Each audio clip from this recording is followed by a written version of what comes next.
This is the Royals POSTCAST, your instant game reaction for the Kansas City Royals.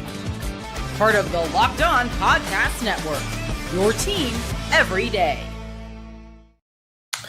Welcome in to the Royals POSTCAST, part of the Locked On Podcast Network, your team every single day. I'm your host, Chance Liebau, here to bring you a reaction to every single Royals game the rest of the way, win or lose, and a lot of losing here recently, 3-6 heading in our postcast. So not ideal, especially after a sweep against the Yankees. You can follow me on Twitter at Chance Liebau. You can find that linked right there on the video if you're watching live. But if you can't make a show live, don't worry. These videos will be uploaded for you to listen to or watch if you are watching on YouTube or on demand wherever you get your podcast, Spotify, Apple Music, etc. Before we get started, remember to subscribe to the channel, turn on notifications so that you get an alert whenever we go live. Thanks so much for joining the show. Feel free to join the live chat. Let me know your thoughts on the game. Maybe I'll respond to your comment. We've got a lot of people in here already. Obviously, a very frustrating loss for the Royals, and a lot of people feeling the same way. We got Brenton here, Tony, Jason, a lot of people, repetitive listeners. Appreciate you all for hopping in, and enjoy you guys hopping in the comments, and appreciate all of the contributions. We'll start, as we always do, with our What You'll Be Talking About segment. Here's what you'll be talking about. This is what you'll be talking about. Two things. We'll start out with the one, and this one's more big picture. What the bleep is going on with the offense? This, the last couple of games, I said it yesterday, a lot of what's been going on has been the Royals situationally have just been flat out terrible. Situationally, very bad. But tonight, it was all the ingredients. It was with runners on, without runners on, leading off innings, with runner on first, runner on second. My coworker Shane, who also covers the Royals, we work in sports radio together. Royals against the Yankees this season as a whole, not just this series, 1 for 31. 1 for 31 as a season total against the Yankees. 1 for 31 with runners in scoring position. That won't cut it ever. That is horrible. It was like pulling teeth, and I say that a lot because I hate the dentist. It was like pulling teeth watching this offense tonight. There was not a single good at-bat against a very mediocre, a very hittable pitcher. Will Warren was throwing batting practice tonight. He didn't have good stuff. And you allowed him to go 5 2/3 shutout innings with 5 base runners in total. And then, because Max Fried went 7 in game 1 and they got a good outing last night from Clark Schmidt, you have to face the Yankees aces in the pen. You get Tim Hill, who's been really good this year, pitching to a 2.76. Leiter, who has been so-so this year, but he gets him out of a jam. Jonathan Loaizaga, pretty solid. And then Devin Williams, who's had a poor year, but still a very good pitcher. What are you expecting? You had to tag Will Warren for 4 or 5 before he gets out there. And judging by the Yankees lineup coming into the night, if Warren gives up 4 in the first 2, they'll go let him die out there. They will say, hey, wear it. Go wear it. We're fine. We're going to save our bullpen because I'm trying to think of who. Let me go and look at who the Yankees have next, because the Yankees have a game tomorrow. Oh, they're in Boston. So they would have let him wear it if he got tagged and been like, all right, we'll save our aces and the cards and go face Boston, who we actually care about winning against. We don't care about winning against the Royals. The Royals are beneath us. We have displayed that all season. A season series sweep against these guys. That's incredible. And so you get nothing, nada, against a mediocre is being kind. Will Warren hasn't been good all season. He doesn't throw strikes, doesn't attack the zone. 4.86 ERA, and the Royals made him look like Maddox tonight. It was atrocious to watch them again. Just try. And I was texting Jack and Shane, I work with both of them. Obviously, you guys know Jack. I was texting him, and Jack said it. This was the best Royals lineup all season. If the ball was rolled out tomorrow, and if tomorrow was Game 7 of the World Series, the Royals are rolling out this lineup of Jonathan India, Bobby Witt Jr., Michael Garcia, Vinny Pasquantino, Salvador Perez, Jack Caglione, Nick Lofton, Freddie Fermin, Kyle Isbell. That is their best 9. That is their best 9. No arguments at all. That is the best 9 players in this organization. And they didn't piss a drop against a atrocious arm. That was far and away the most embarrassing series since the Royals have tried to be competitive. And this was just the cherry on top of a poop sandwich. It was one of the saddest displays of watching baseball. They made it look so difficult, as they have all season. Every single game looks like it's kind of like watching someone run with a bag of sand on their back. That's what it's like watching the Royals try to hit offensively. They've been just one of the far and away worst teams in baseball this season at hitting the baseball and hitting it hard and hitting it where you can score runners, move runners even. And, one of the sponsors of today's video, FanDuel, we love FanDuel. I am going to continue and I'm going to start investing on Royals' first 5 team total under, because this team cannot whatsoever, first two times through the order, get any kind of read on a pitcher. It's like there's no scouting done beforehand. It is continuously frustrating because it's the same thing over and over again. And it's frustrating for me because obviously I have to come on here and beat a dead horse every night with you guys, where I have to talk about the same things over and over again. Last night, I talked about how some guys offensively were having some better, they were playing a lot better than they had been recently. They were hitting well compared to their recent performances, but they weren't scoring them because they can't hit with runners on base. Their situational scoring, situational hitting continues to be absolutely atrocious. And then similar to what we saw last, I think it was Friday in the White Sox game, the pitchers can't field.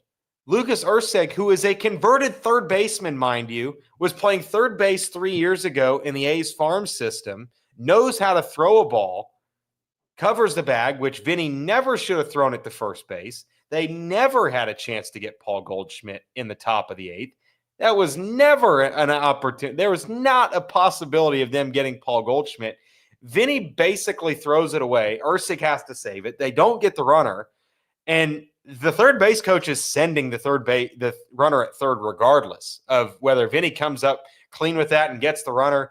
And that run probably scores anyways if Erceg gets the runner out at first. It doesn't matter. But then Lucas Erceg, it's kind of like the Arozarena play from, what game was that in the Rays-Dodgers World Series? It was like the Randy Arozarena play where you get caught halfway and you're kind of foobar. And at that point, the runner has no decision except for to go back or to go, and he gets caught in the middle, which is never what you want to happen on the bases, getting caught in the middle. And he doesn't get rid of it. Hudler turned into, I think, every single high school baseball coach up in the booth. Throw it. What are you taught as a pitcher when you catch a runner in a rundown? Throw the ball. Get rid of it. Do not hold the baseball. That is the far and away the worst possible thing you can do as a pitcher, getting someone caught in a rundown, is stand there with the ball like this.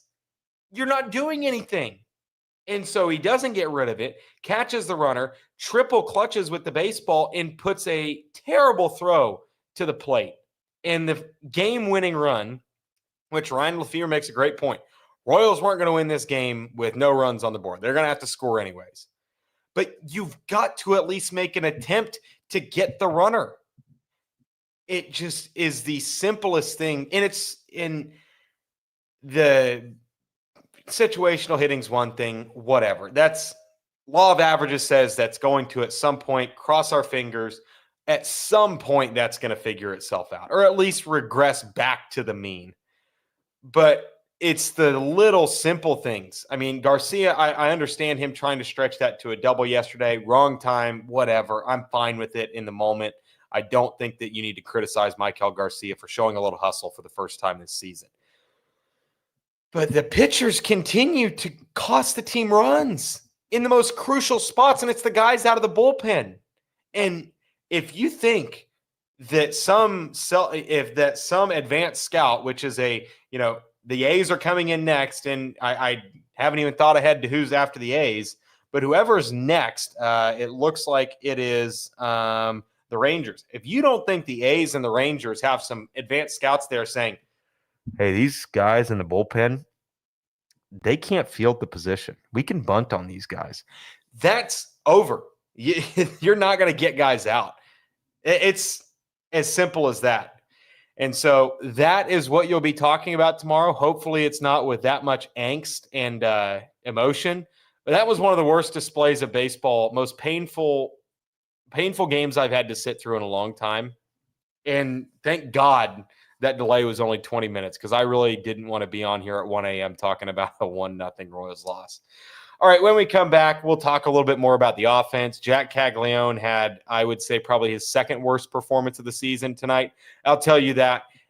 I'll tell you why I thought that and much more coming up next here on Locked On Royals and the Locked On Podcast Network.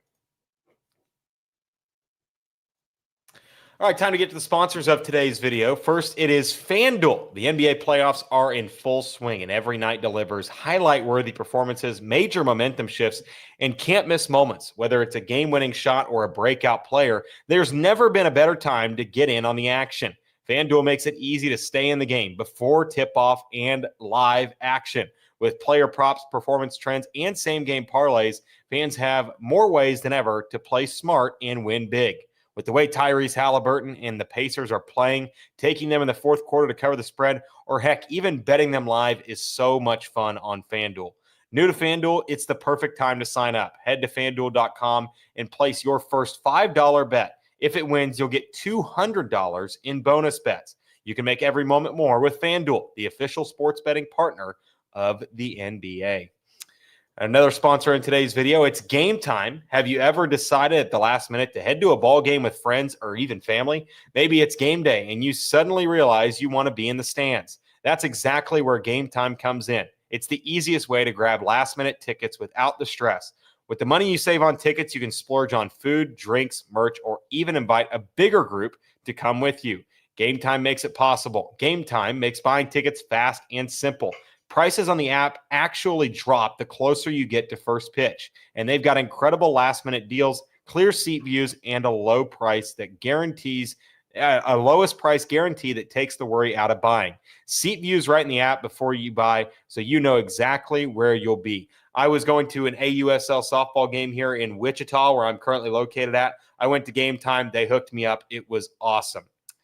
Take the guesswork out of buying tickets with Gametime. Download the Gametime app, create an account, and use code LOCKEDONMLB for $20 off your first purchase. Terms apply. Again, create an account and redeem code LOCKEDONMLB for $20 off.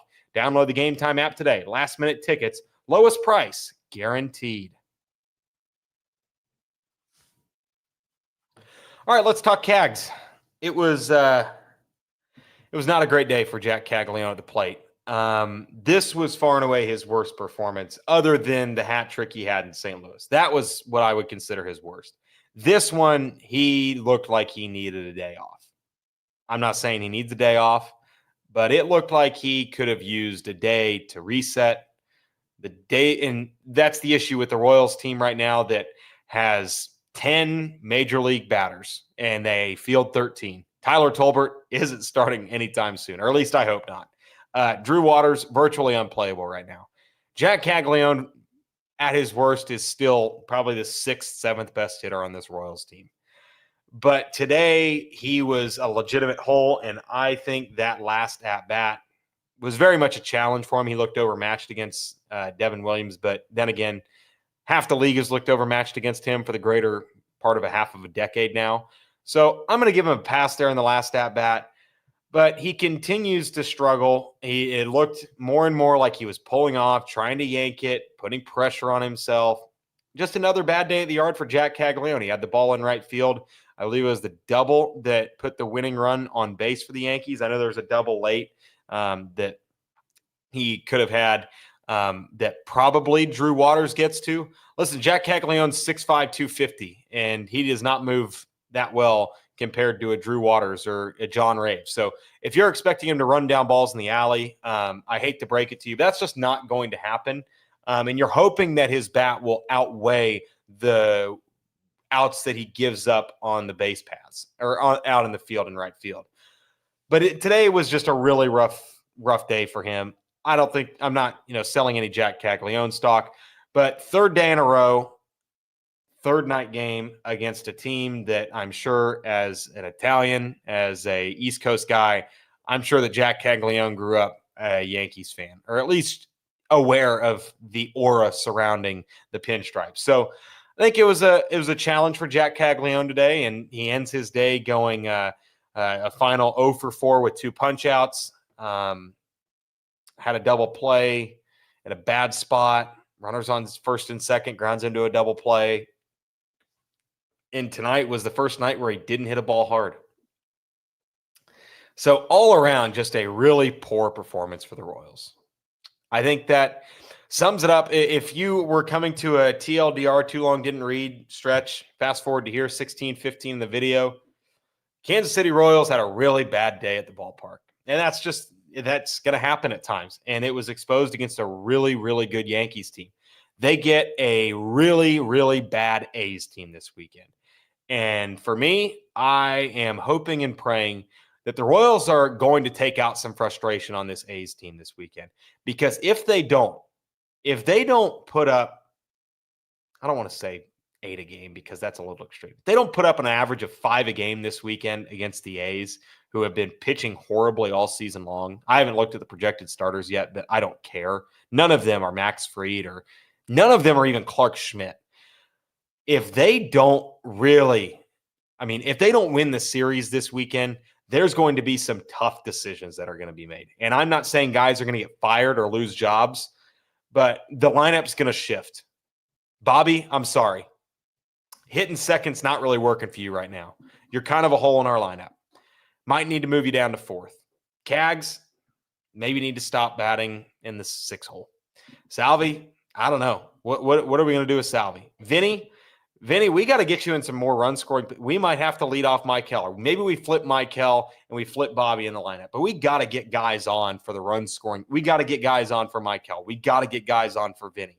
There's going to be some tough decisions that are made after this weekend if the Royals don't take at least 2 of 3. And if they take 2 of 3 and win some 2-1, 2-0, 3-1 games, I still think those tough decisions are going to have to come. I don't think Drew Waters can be an everyday player for this team. And I said it last season heading into the deadline or heading into the trade market season. But JJ Piccolo, I know that Jack has his take, Jack Johnson, who hosts our regular show. I know he has his take that you have to take 2 to tango. I understand that. JJ Piccolo has fired the starting gun each of the last 2 trade market seasons in the regular season. He fired the gun when he traded Rolls Chapman for Cole Reagans. Did the same thing the couple days leading up to the All-Star break when he traded Caden Wallace for Hunter Harvey. JJ Piccolo is going to feel a little bit of heat. He already did by calling up Jack Caglianone. There is going to be some tough decisions made by JJ Piccolo in terms of what can we add to this roster, and we need to add it soon because this has been a bad week. If they have a bad week next week, they continue to slide because they've been blessed by a very mediocre American League that they have been able to, just kind of tread water for a while and stay in contention. That's not going to happen anymore, especially with next week. They've got the Rangers in Texas, and then over the weekend, they face the Padres, who is one of the best teams in baseball. So if they have a bad week next week and the Rangers gain ground on them in the American League wildcard chase and the Padres flex their muscles against this team, then it's going to get ugly. Like, we are talking about, do we need to consider moving guys around? Do we need to consider Salvi getting more off days? Do we need to consider Seth Lugo, what we could get for him? Or do we consider which of our catching prospects are we most willing to part ways with to get an extra bat? Because it's going to be very interesting to see the decisions that they make. And it's going to get loud because they have a road trip for a week next week. And God knows how bad the Royals have been on the road over the last 2 seasons. So it's going to be really bleak if the Royals are not able to come back home with a winning record. And so that's my take. I appreciate you all for hopping in the comments. This has been a very well-received video today. I appreciate you all for hopping in. Went a little bit long, but don't worry. We'll be back tomorrow night. Set your Friday night calendars. We'll be back tomorrow night. We will have live post-game reaction to the A's and the Royals tomorrow night. So be sure to tune in once again for that, win or lose. So win or lose, we'll be here as we have all of the last week and a half. So appreciate you guys for joining us in the live chat and joining us live. But don't forget, you can always get us on demand. Chance Liebau, this has been your Royals Postcast, part of the Locked On Podcast Network.